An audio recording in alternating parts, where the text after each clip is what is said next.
Welcome to The Breakdown, brought to you by PaintballAccess.com. I'm Matty Marshall alongside Todd Martinez. So in this episode of The Breakdown, we're going to talk about Chicago Aftershock and their rise up the ranks. They are currently sitting ranked 6th overall, Todd, and they had an awesome performance. They actually finally made it back to the semifinals for the first time in years. And it's such a great story. I really like what Chicago Aftershock has shown us so far this year, really sending a statement to the league that they refuse to be, you know, the lower level whooping boys that you just a speed bump on your way to getting to, you know, past that game in the prelims. They really came to play here so far in 2014. Yeah, I remember watching them in 2010, and it looked like a bunch of crazed monkeys just running around, you know, super aggressive up the field. Mikey Bruno's running game plans where 6 dudes went to the X and guys were getting blown up, and, you know, little by little by little, you know, now we're sitting here in 2014 and we're looking at an Aftershock that is very solid, has very smart players, have learned to play at a high level together consistently, and they made Sunday and lost a very close game to Impact 2-3 on Sunday, which, you know, could have gone either way on Sunday's competition there at MAO. That was a really, really close game. In fact, and one of the mistakes that we did see was Kurt Wozni stuck in that back, basically not actively trying to pursue to win that point. But, you know, Kurt Wozni is their 3rd highest ranked guy. I mean, I'm sorry, 2nd highest ranked guy. Kurt Wozni is ranked 11th overall in the league. So we can't really take too much away from Kurt Wozni. Hopefully he'll learn from that experience. But what do you think the magic ticket has been for Chicago Aftershock? I think it's been, personally, it's been a number of different developments, but what would you say, what just comes to your mind right away? To me, it's the pickup of Chris Sosine and Carl Markowski. Why are you stealing my material? Yeah, I really feel like with Chris Sosine, they get a guy that is good at shooting people on the break, that is solid at staying alive and being smart and communicating. You know, he's their rock in the back center. You know, he's their Ryan Greenspan. He's their Archie Montemayor. You know, he's a great gunfighter. You know, when I think about him, I always think about when he was with me on Infamous, and we had a game where we were playing against, it was him versus Justin Rabikoff. And, you know, he's in a stand-up can, and Justin Rabikoff is in a Dorito, and he jumps over the top of the can and shoots Justin in the side of the head. Mm-hmm. You know, and like it was right then, like I always watched him play when he was on Aftershock before that, and I thought he was a bigger guy, but, you know, he was really, you know, kind of stealthy up the middle, kind of remind me of John Richardson. And, you know, the way that he plays is just been so solid for Chicago Aftershock. And then having a weapon like a Carl Markowski who can do anything and get anywhere. Having those 2 guys come into the team and have A.J. Lawhead as the guy who was their rock before, you know, just continue to be himself. It's allowed the other guys on the team, the Kirk Woznies, the Brian McKennas, the Cliff Ginters, it's allowed those guys to come into their own a little bit more. And, you know, and then you have a guy like Rob Velez, who's just gotten more and more solid. All their role players have become a lot more solid with the pickup of those 2 other guys that have brought consistency, experience, and knowledge to their team, as well as depth. That's pretty much exactly what I was going to say as well, too, to break it down.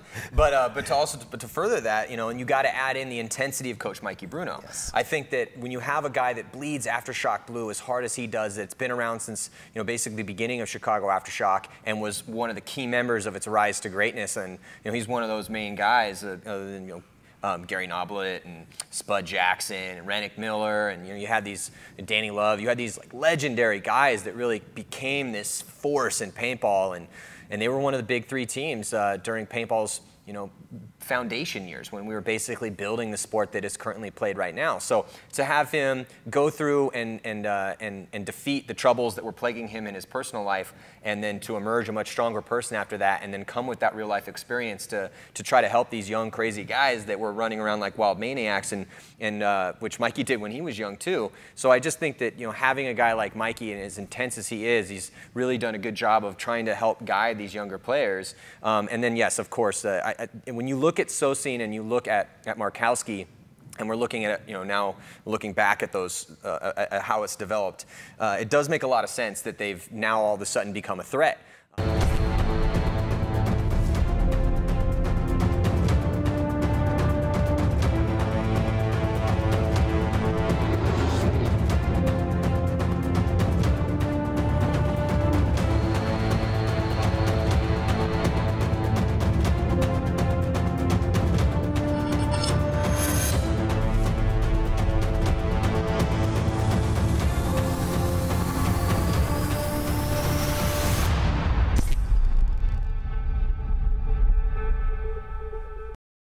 they did lose in the semifinals to Edmonton Impact. But that being said, I mean, they had a lot of close games. They defeated Infamous 4-1, and then they lost to Dynasty 3-5, and that was actually a really close game. And they gave Dynasty a run for their money. Then they beat Art Chaos 6-3. And a pretty solid beating, and then they tied the Ironman 2-2. So they were 2-1-1 in the prelims, and they made it to to the semifinals, and they did lose to Impact. But when you look at a guy like Carl, his ability to his inner point speed, bunker to bunker, is such a weapon that you have no idea what's going to happen when Carl's. I mean, just from what we saw at the last event, with the types of moves that he's doing out there, he's doing stuff that nobody else, Fedorov's not doing it, Oliver's not doing it. He's not ranked as high as those guys, and he hasn't really kind of evolved the complete level that those other guys have, but he's such a weapon that having him on the field and then having a really solid guy like Chris Sosine in the back who's able to temper that aggression with some great gunfighting, great communication, and a lot of experience. And then also, like you said, having those other guys like Velez, Wozni, Lawhead, and also I think Brian McKenna is also going to be an up-and-coming star for Chicago Aftershock pretty soon too. But across the board, Chris Sosine's and Kurt Wozni are in the top 15. Sosine's ranked number 9 overall, Wozni 11. Rob Velez is 33, AJ Lawhead 41, Carl Markowski 57th, and Brian McKenna 59th. So the team is starting to look like they could consistently beat big teams and potentially make a run for a tournament here soon. Could it be Chicago? I mean, that's their hometown, man. It might be, a little mystical some of that magic. Fate just setting things up for Shock to maybe win Chicago. I don't know. What do you think? Do you think they're ready? Well, kind of like some of that magic that we had with Infamous. The Chicago that one year where Brad McCurley stepped up. All those hometown Chicago guys. Infamous is going to be in the Challengers division this event, so maybe it's Aftershock's turn to pull some of that Illinois magic out there to themselves. Win that big Chicago event that all the Aftershock players that have come before them, have kind of built for them. But to your point, Matty, I think Mikey Bruno definitely has done a great job of building the system. Those guys have to have something to believe in, and it's that old Aftershock magic, that old Aftershock mentality that was established by those old thuggish, hard-hitting Aftershock Chicago guys. And I think that those guys that are on the team now have accepted that. They bought into that, and Mikey Bruno, who is known for being a wild and crazy front guy, has now been able to tame these guys into a very competitive, talented team. And, it's crazy kind of how things happen like that sometimes. And, Carl Markowski, you played tournaments with him, won tournaments with him on Excessive. He still looks like a young guy, but he does have, a lot of that experience as well. And him bringing that to some of these younger guys, as explosive as he is, as much as he can, make those big dynamic moves, he's able to do that because he has that natural athletic ability, but he has that experience to understand what he needs to do and win and be able to react to those situations. And Mike Bruno has let him play. He's let Chris Sosine play. He lets AJ Lawhead play. And all those other guys are just doing their job, being really good, solid role players for them. And that's why we have the Aftershock team that we do. It's just so great to see the legacy maintained. It really is. Being a fan of Shock when I came up, I played against Shock during those foundation years, and they were always tough. They took some World Cups away from us, and we beat them sometimes, but it was a great Ironman Aftershock rivalry. So to see Aftershock now back into that position where they can start mounting attacks on some of these top-level teams, and also what makes this story even more compelling is the fact that Shock is not one of the most highly funded teams out in this league. Carl has to show up on Friday morning or flying late Thursday night, so he's not even there to walk the fields on Friday or on Thursday. So he has to go in without having really, obviously he practices with the team before that, but they're not super highly funded. So and it's actually cool because Planet Eclipse is going to be doing the next season of the roster on Chicago Aftershock this year. They've been following them around since the beginning of the season, and I can't wait to see that story because when you look behind the scenes of these teams, every team has a compelling story in one way, shape, or form. And I can't wait to see that, man. I really want to see the behind the scenes stuff because some of these guys are a little bit younger guys. Obviously, we know Sosine, we know AJ Lawhead, we know Carl Markowski, but Wozni, Velez, McKenna, these are guys that are relatively new to the scene, the pro scene. And I'm looking forward to seeing what is the dynamic that's working for them right now. Something's working, and the first event, they didn't do as well as they wanted to. They took 8th, but they won a relegation game. And then must have learned a lot from that particular, and that was more a field I felt was suited to their play style, and then they come in here and make it to the semifinals. They did lose to Impact, but how well they played on that field, which was a very difficult, methodical, tactical field where you had to use your brain and you couldn't just wild style down the field, was a huge, just a vast measure of improvement for the Chicago Aftershock squad. So I can't wait to see him play in Chicago. Also, make sure you sign up for Chicago if you haven't already, or it's not too late.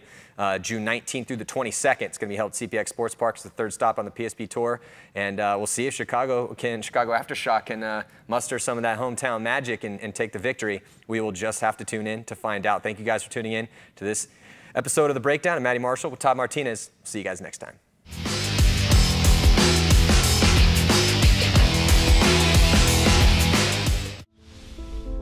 This is the Earth. The Earth is beautiful. Earth is where we play paintball. It is important to recycle in order to save the Earth. Do not recycle custom paintball jersey designs. Get what you pay for. Get a fresh original design at rosalife.com.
There are massive opportunities, both with the sport of paintball and for your business. If we are successful in taking our sport to another level, unite with Paintball Access in our quest to elevate paintball and broadcast it to the world.